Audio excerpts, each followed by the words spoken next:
Selamat datang di pelajaran Hayat Alkitab bersama Witness Lee, program yang dipersembahkan oleh Yayasan Perpustakaan Injil. Witness Lee seorang hamba Tuhan yang telah melayani Tuhan selama lebih dari 7 dekade di 5 benua, mencapai puncak ministrinya dengan menafsirkan Alkitab selama 21 tahun, yang dia sebut pelajaran hayat.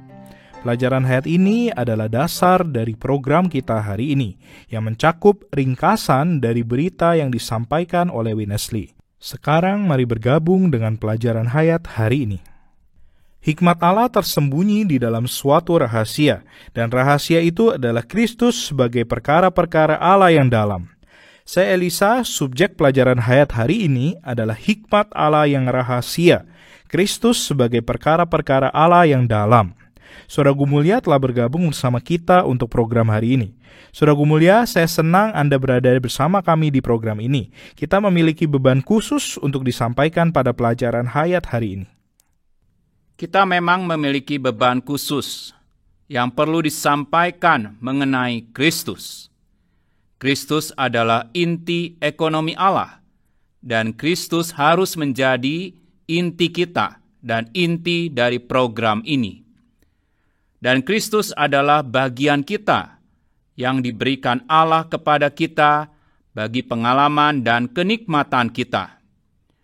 Dan sebagai inti dan bagian kita, di satu sisi Kristus adalah hikmat Allah yang rahasia, dan di sisi lain Kristus adalah perkara-perkara Allah yang dalam.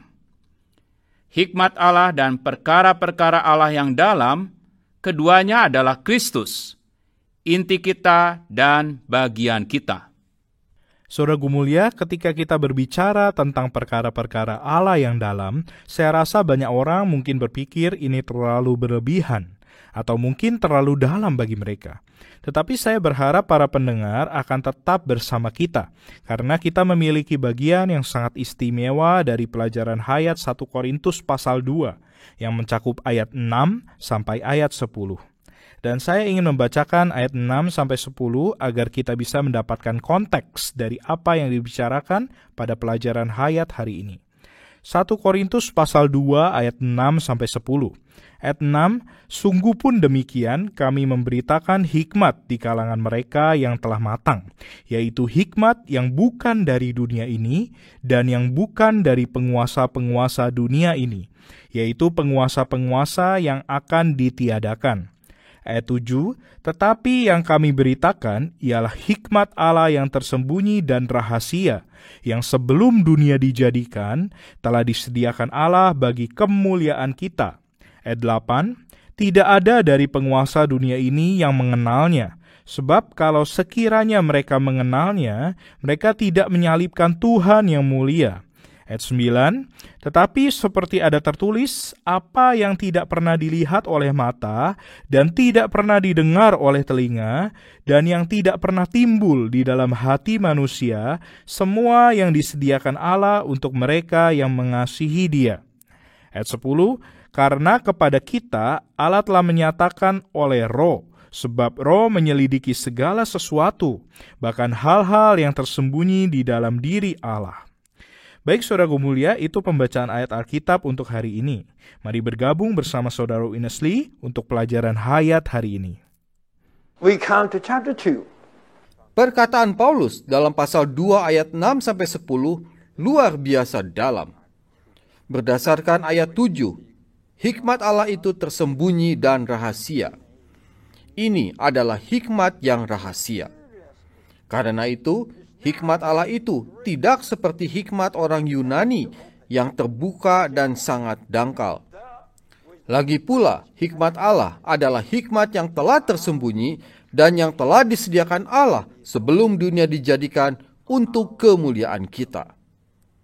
Untuk memahami ayat-ayat ini, kita perlu memperhatikan konteks pasal 1 dan 2, yakni pasal-pasal yang memberi kita visi yang jelas tentang Kristus sebagai inti Allah dan bagian kita. Allah mempunyai ekonomi yang ingin Ia genapkan. Ekonomi ini adalah kehendaknya, tujuannya. Titik inti ekonomi Allah adalah Kristus. sebagai persona yang adalah kekuatan dan hikmat Allah dalam ekonominya, Kristus adalah inti unik Allah. Allah telah memanggil kita ke dalam persekutuan, partisipasi, kebersamaan inti ini. Hasilnya, Kristus sebagai inti unik ini menjadi bagian bagi kenikmatan kita. Ini ditunjukkan oleh frase Tuhan mereka dan Tuhan kita dalam pasal 1 ayat 2. Kristus tidak hanya kebenaran kita untuk masa lampau, pengudusan kita untuk masa kini, dan penebusan kita untuk masa kelak. Bahkan dalam kehidupan kita sehari-hari, Ia adalah kebenaran, pengudusan, dan penebusan bagi kita. Ini adalah hakiki Kristus sebagai bagian kita untuk kita nikmati. Kalau kita memiliki pengertian dari pemikiran inti pasal 1-2 ini, maka kita sudah siap untuk membahas pasal 2 ayat 6-10. Saudaraku mulia, kita sedang menjamah inti pemikiran dari ayat-ayat ini. Dalam konteksnya, saya rasa akan membantu jika kita dapat menjamah satu perkara penting dalam ayat-ayat ini, dan itu adalah perkara mengasihi Tuhan. Salah satu catatan kaki penting dalam Alkitab, dengan catatan kaki versi pemulihan dari ministry Saudara Winnesley, adalah catatan kaki pada 1 Korintus pasal 2 ayat 9. Dan saya rasa membaca catatan kaki ini akan membantu kita, karena mengasihi Tuhan adalah kunci untuk melihat perkara-perkara yang tersembunyi, perkara-perkara Allah yang dalam. Jadi saya akan membaca catatan kakinya, dan setelah itu saya akan meminta tanggapan dari Anda. Jika kita mau memahami dan berbagian dalam hal-hal yang dalam, rahasia dan tersembunyi yang Allah tentukan dan sediakan bagi kita, kita bukan hanya perlu percaya kepadanya, tetapi juga mengasihinya. Takwa kepada Allah, menyembah Allah, percaya Allah, yaitu menerima Allah, masih kurang. Mengasihi Dia adalah hal yang tidak boleh kurang.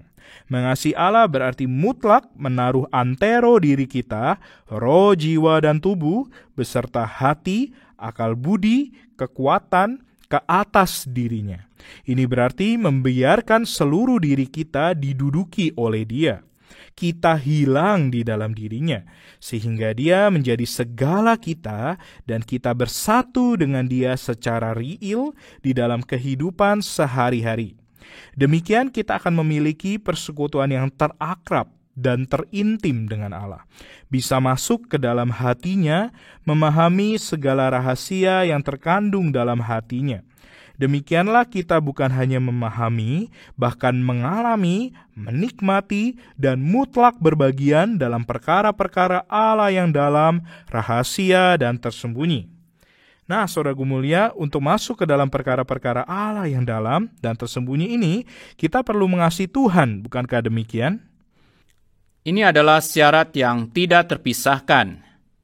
Hanya ketika kita mengasihi Tuhan, seperti yang dijelaskan dalam catatan kaki ini, kita berada dalam posisi untuk masuk secara mendalam ke dalam diri Allah melalui Kristus. Dan melalui roh itu, kita menyelami kekayaan yang sangat luas dan perkara-perkara Allah yang dalam, yaitu Kristus sebagai bagian kita dari Allah.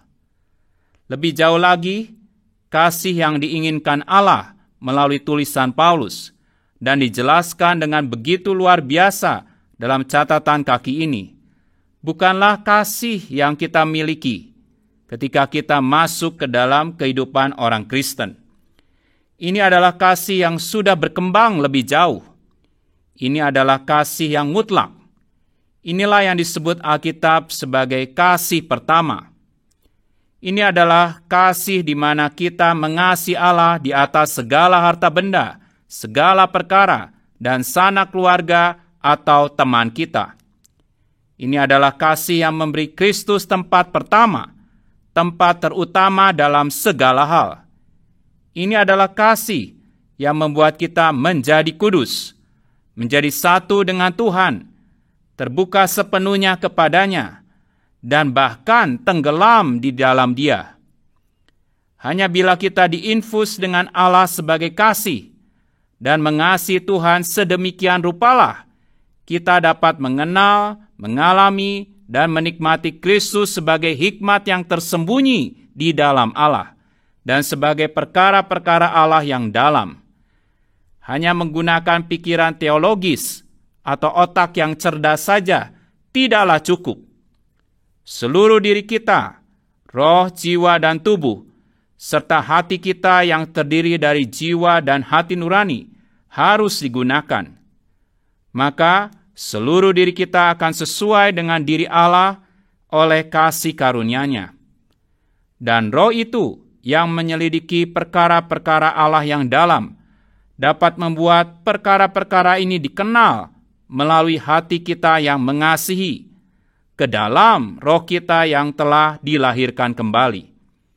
Dan dengan cara ini, kita dapat mengetahui rahasia-rahasia Allah. Kita dapat mengetahui kedambaan hatinya. Kita dapat mengetahui maksudnya yang tersembunyi dari pikiran manusia alamiah, tetapi disingkapkan kepada manusia rohani melalui Alkitab. Saya ingin mengatakan bahwa Allah sedang mencari orang-orang di bumi yang mau mengasihi Dia dengan sedemikian rupa, karena Dia pasti merindukan untuk membagikan kedalaman dirinya, yaitu Kristus, kepada kita. Baiklah, saya harap para pendengar tetap bersama kita, Saudara Gumulia. Menurut saya, apa yang kita bicarakan adalah perkara yang penting. Dan saya harap banyak pendengar bisa berhenti sejenak dan berkata, Tuhan, aku cinta padamu. Aku sungguh ingin dibawa ke dalam hikmat-Mu yang tersembunyi dan perkara-perkara Allah yang dalam, yang adalah Kristus sebagai bagian kami. Saya punya perasaan yang sama, Saudara Elisa.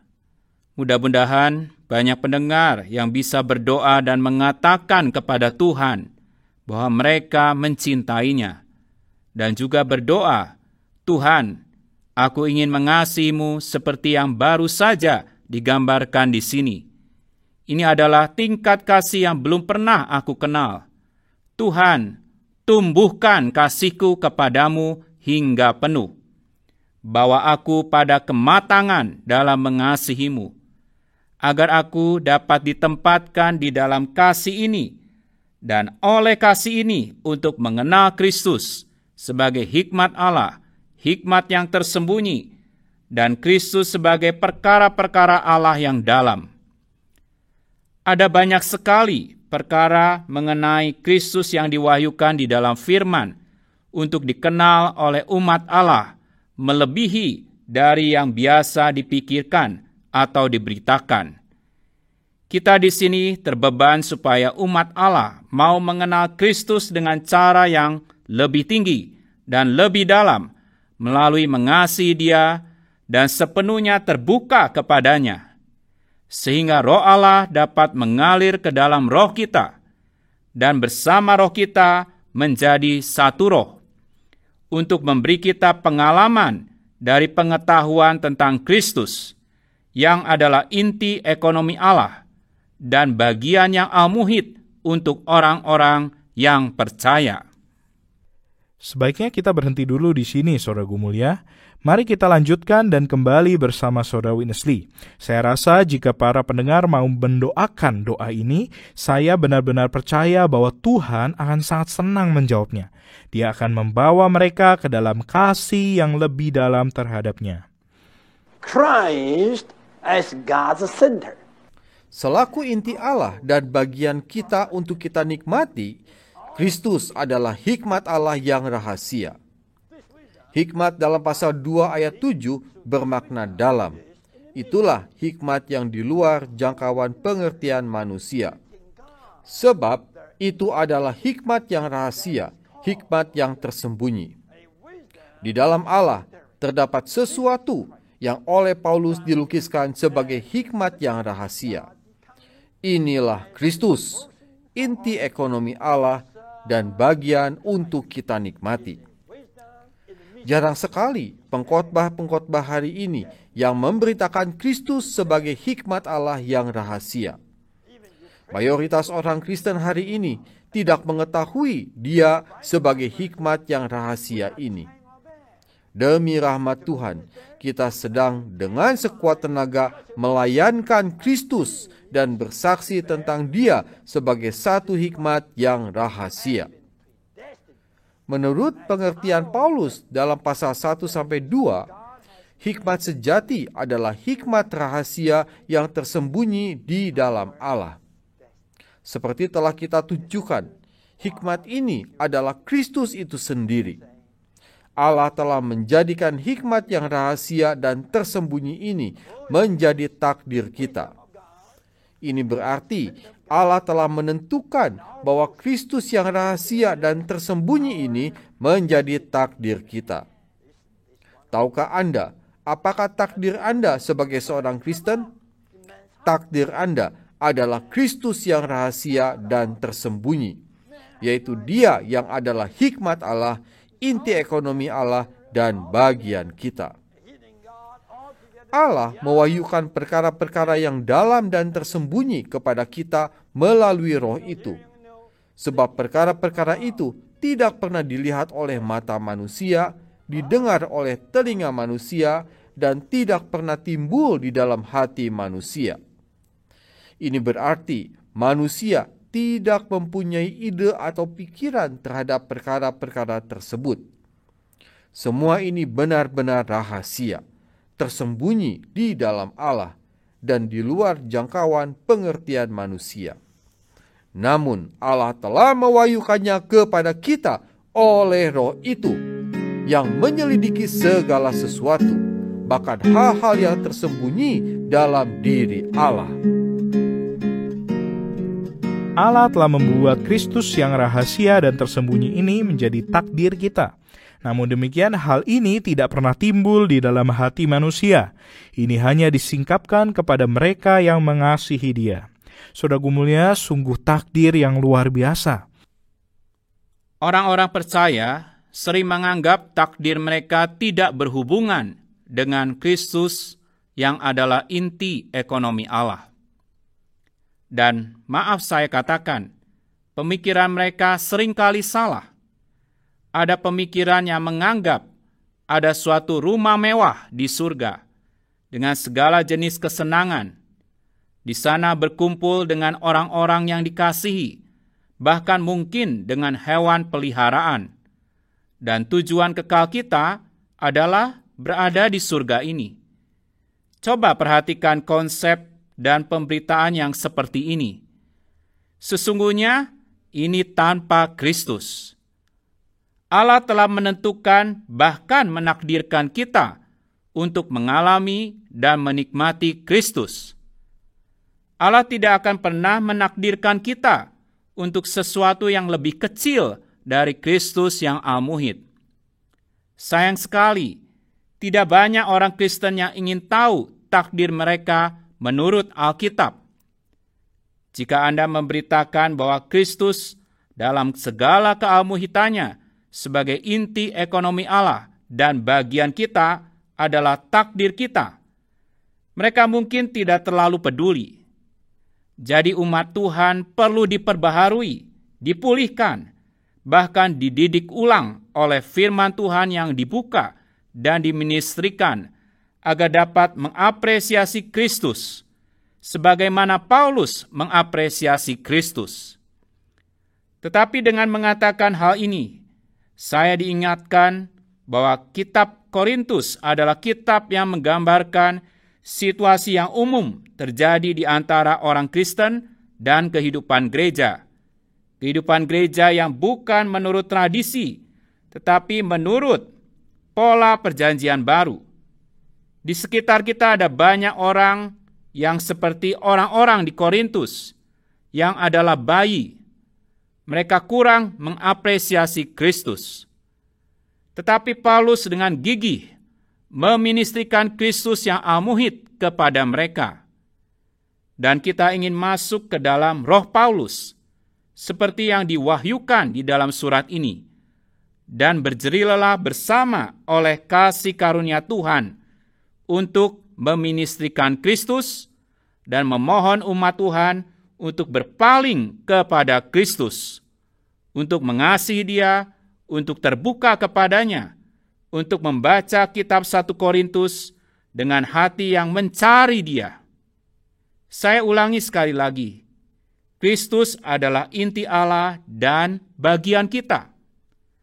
Hak apa yang kita miliki untuk menjadikan seseorang atau sesuatu yang lain sebagai inti?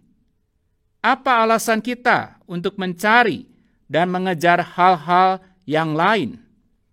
Akankah Tuhan tembus ke dalam orang-orang percaya di negeri ini untuk mendapatkan sisa-sisa umat yang benar-benar menginginkan Kristus, seperti yang diwahyukan di dalam 1 Korintus pasal 2. Kita percaya ada pengasih dan pencari Tuhan yang sedemikian di luar sana. Semoga perkataan ini menjangkau mereka, menembus mereka, dan menginspirasi mereka untuk mengejar Tuhan. Saudara mulia, saya sangat terkesan dengan sifat dari ministry ini dan bagaimana Kristus adalah fokusnya. Kristus adalah intinya, dan saya rasa para pencari dan pencinta Tuhan ketika mereka mendengar ini, ada respon yang positif di dalam mereka. Ini seperti yang dibicarakan di dalam 2 Korintus, bagaimana ministry perjanjian baru dari Rasul Paulus itu bagi orang-orang tertentu menjadi bau kehidupan yang menghidupkan. Tetapi bagi orang-orang yang lain, itu menjadi bau kematian yang mematikan. Beberapa orang akan merespon secara positif ketika mereka mendengar tentang Kristus sebagai inti. Tetapi bagi sebagian orang lain, hal ini mengganggu mereka. Karena dunia gemerlap tidak bisa menjadi inti lagi. Bahkan kegiatan religius yang telah menggantikan Kristus pun tidak bisa menjadi inti lagi. Bukankah itu yang terjadi hari ini? Ya, itulah yang terjadi. Saya tahu ada beragam tanggapan terhadap ministry yang seperti ini. Ini tergantung pada tahap pertumbuhan seseorang di dalam Tuhan. Jika dia masih dalam tahap anak-anak, dia akan tidak peduli atau mengabaikannya. Oh, itu terlalu tinggi, dan saya tidak tertarik untuk naik lebih tinggi. Saudara Lee dan kami yang bersekutu di sini memiliki tanggung jawab. Begitu pula para pendengar. Inilah sebabnya mengapa Tuhan berkata dalam kitab Wahyu sebanyak 7 kali, "Siapa yang bertelinga, hendaklah ia mendengarkan apa yang dikatakan Roh kepada jemaat-jemaat." Saudara Elisa, saya bukan menantang para pendengar, tetapi saya bertanya kepada para pendengar, apa yang Anda inginkan? Apa yang Anda cari sebagai seorang Kristen? Sebagai orang Kristen, seberapa besarkah arti Kristus yang diwahyukan di dalam 1 Korintus bagi Anda? Seberapa besarkah keinginan Anda untuk mengenal Dia dan mengalami Dia dan menikmati Dia dan menjadi satu dengan Dia dan memperhidupkan Dia? Kami percaya ada cukup banyak orang yang sudah siap untuk mendengar dan merespon perkataan yang demikian ini. Meskipun hati kami terbuka dan peduli terhadap semua umat Tuhan, namun secara khusus kami ingin dipakai di bawah berkat Tuhan untuk meministrikan firman yang akan memuaskan rasa lapar mereka yang benar-benar mengasihi Tuhan dan yang ingin mengasihi Tuhan lebih banyak lagi. Mereka yang mengalami Tuhan dan ingin mengalami Tuhan lebih banyak lagi. Mereka yang menikmati Tuhan dan ingin menikmati Tuhan lebih banyak lagi.